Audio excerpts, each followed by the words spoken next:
Et bonjour à tous et bienvenue, c'est Monsieur Rabbit, j'espère que vous avez passé un excellent week-end. Comme tous les jours, nous, on se retrouve pour regarder ensemble toute l'actualité qui concerne donc le monde des NFT, le gaming blockchain, le metaverse et de manière générale le Web3, le tout en 10 minutes, on est parti directement.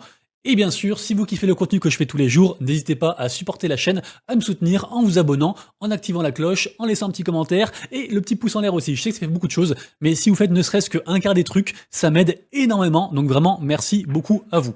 L'information du jour par laquelle je voulais commencer, c'est bien sûr, c'est pas où est Charlie, c'est où est Caroline. On a retrouvé Caroline de Alameda Research. Alors je rigole, mais en fait ça me fait un petit peu chier parce que j'ai l'impression qu'on n'en finira jamais. Et plus vite on a terminé avec ces histoires de FTX, plus vite on va de l'avant. En tout cas voilà, Caroline du coup, Ellison n'est apparemment pas à Dubaï ou je ne sais où. Elle se trouverait à New York. Affaire à suivre. Est-ce qu'elle va se faire arrêter? Je n'en sais rien. On verra ça. Je pense. News suivante, vous le savez, les temps sont à la confiance, à la perte de confiance et au regain de confiance. Et bah donc dans ce cadre-là, dans le cadre du Proof of Reserve et de regagner la confiance des gens, Binance a embauché un cabinet d'audit. Donc c'est le même que celui de Donald Trump. C'est un très gros cabinet d'audit qui s'appelle Mazars. Et donc c'est eux qui vont vérifier qu'ils ont bien les fonds, qu'ils disent ce qu'ils ont en cas de pépin pour rembourser les gens. Donc très joli coup de la part de Binance. News suivante, on parle de Stripe. Stripe, on va voir ce nom arriver de plus en plus sur la scène au niveau Web3. En effet, c'est déjà la solution de paiement qui a été adoptée par la carte Binance. Pour ceux qui l'ont, vous regarderez au dos, c'est marqué Stripe. Et en gros, donc la fintech Stripe annonce le lancement d'un widget à destination des plateformes Web3 et permettant à leurs utilisateurs d'acheter des actifs numériques avec de la monnaie fiat. En gros, c'est un pont entre du coup le Web2 et le Web3 au niveau argent. Un truc très facile. Du coup, ils vont développer ça un peu partout en fait. Et donc, ça permettra aux gens de pouvoir avoir accès à tout ça très rapidement, très simplement, très facilement et de manière sécuritaire. Excellente nouvelle de la part de l'exchange Bitgate qui vient d'apporter sa preuve de réserve, donc GG à eux, un pas de plus vers la confiance. Rappelez-vous, j'avais fait un partenariat avec eux, et d'ailleurs dans ce cadre-là, vous retrouverez un lien d'affiliation du coup en dessous de la vidéo pour ceux que ça intéresse, qui me donnent de l'argent, je vous en reverse une partie. Bien sûr, faites attention à votre argent, c'est pas un conseil d'investissement, tout ça, vous connaissez. News suivante, excellente news pour Crypto.com. En effet, donc il y aura des NFT qui seront dispo sur Crypto.com, il y en aura 10 000. Et en fait, c'est un partenariat entre Coca-Cola et la FIFA. Donc incroyable parce que, à ma connaissance, il y avait que Algorand qui était partenaire de la FIFA. Et maintenant, donc il y a aussi Crypto.com. Crypto.com, je vous rappelle, c'est la seule enseigne qui est apparue pendant le mondial au niveau de la crypto. Donc on les a un petit peu enterrés très très vite, Crypto.com. Mais là, le croc est en train de devenir très fort. Donc là, il y a tout qui remonte pour cet exchange-là. Donc du coup, bravo à eux. C'est plutôt très très cool. The fucking Metaverse Podcast, qu'est-ce que c'est? Et bah c'est le podcast qu'il faudra suivre. Malheureusement, c'est en anglais, donc vous devrez faire un effort. En tout cas, sachez que aux commandes, il y aura entre autres les créateurs de Yuga Labs. Donc ça va être du lourd. Il y aura des très grands noms qui seront invités. Ça va démarrer très bientôt. Sachez que du coup, il y a déjà eu un teaser avec ceux qui veulent se renseigner. Vous aurez le lien en description et ce sera dispo sur Spotify. Affaire à suivre.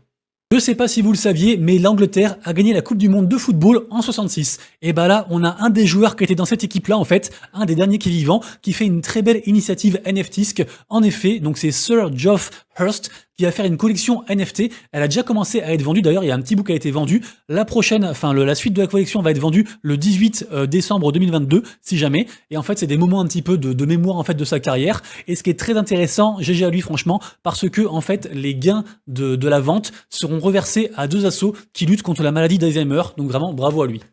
Veuille ou non, on est obligé de suivre Twitter quand on parle de crypto grâce ou à cause de Elon Musk et du coup de ce qui peut se passer au niveau de l'implication sur la crypto et de ce réseau social. Et donc là, nouvelle news, on a Amazon qui prévoit de reprendre de la pub sur Twitter à raison de 100 millions de dollars par an. Amazon, de toute façon, qui sont aussi très crypto-friendly. Donc du coup, forcément, c'est une info à ne pas prendre à la légère.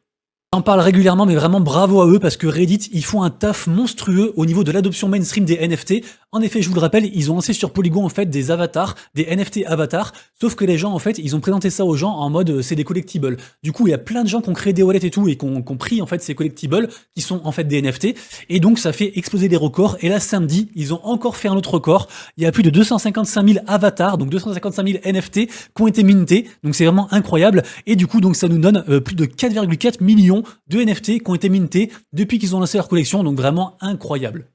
Si jamais on a Kungs de Memeland, faut que j'arrête de dire Memeland, Kungs de Memeland, qui nous apprend que il va y avoir une seconde collection, un truc de fou aussi. Donc lui, il compare ça à Bored Ape, à Mutant Ape, Cyberpunk, etc. et tout, Moonbird. Mais c'est vrai que ça va être une très très grosse collection. Bon courage à vous si vous voulez avoir des whitelists. Moi, je les ai contactés. Pour l'instant, j'ai aucune réponse. Je vais essayer d'en chauffer pour vous et pour moi. Donc je vous dirai par la suite. En tout cas, sachez que voilà, il y a une grosse collection qui va arriver. Il faut essayer de rejoindre du coup les réseaux et tout, et de s'inscrire parce que je pense que ça va cartonner, même si bien sûr c'est pas un conseil d'investissement, vous le savez. Ensuite, je voulais vous parler de Fiat. Fiat, donc la voiture, hein, le constructeur automobile Fiat, qui en fait touche au métaverse et Web3. En effet, ils vont proposer en fait un espèce de magasin où les gens pourront tester en immersion complète la voiture dans le métaverse pour faire genre en fait qu'ils la conduisent, voir les sensations et tout ça.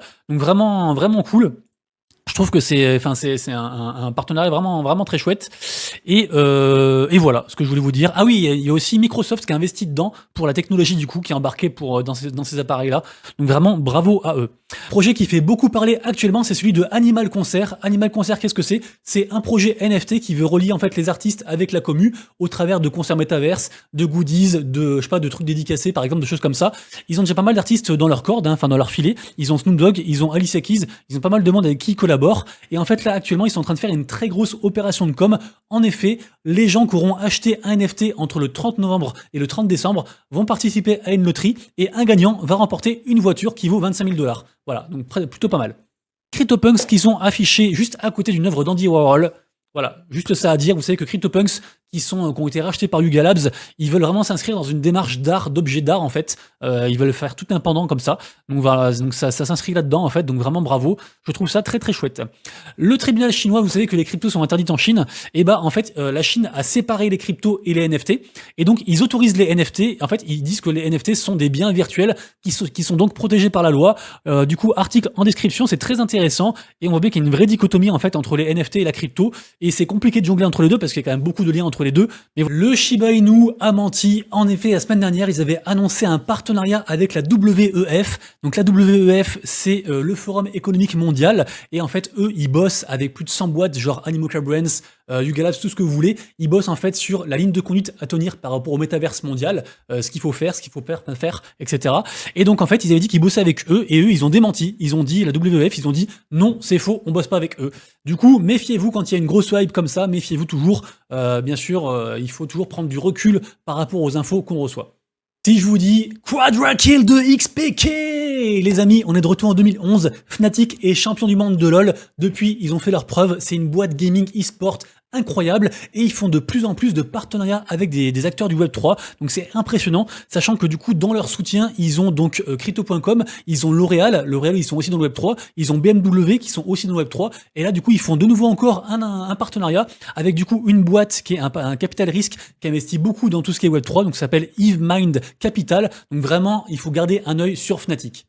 Deux informations concernant la blockchain Ultra, donc l'écosystème gaming nous a dévoilé du coup les premiers jeux qui vont revisiter, avec notamment du coup des licences comme Garfield ou Astérix, et sachez que si jamais vous voulez être participant dans les 1000 participants à la phase 3 de la bêta fermée, il y a un formulaire que vous pouvez encore remplir, et du coup pour tester tout ça, et puis apporter votre petit grain à l'écosystème. Parlons de The Megland très brièvement parce que The Megland c'est un petit spoiler que je vous fais. Cet après-midi ou demain au pire sortira une vidéo en partenariat avec The Megland. Donc tenez-vous bien au courant parce que je pense que c'est du très lourd et j'ai grave kiffé parler avec la team à propos de ce projet-là. Demain aura lieu le mint des NFT Genesis sur le projet The Kingdomverse qui est en fait un projet téléphone, c'est assez marrant. En fait, ils se définissent comme le premier projet metaverse gaming pour téléphone avec du coup des jeux, un monde ouvert, enfin plein de trucs. Et en fait, pourquoi je vous en parle? Parce que ça se passe du coup sur le launchpad de Fractal. Donc c'est une marketplace secondaire en gros de Solana. Et en fait, tous ceux qui avaient fait des tournois sur ce projet-là, à chaque fois je vous dis ouais les gars, regardez et tout, il y a des tournois sur Fractal. Et bah ceux qui ont fait le tournoi, en fait, ils sont sélectionnés pour participer du coup à cette Holo list, donc la liste de ceux qui peuvent minter en fait.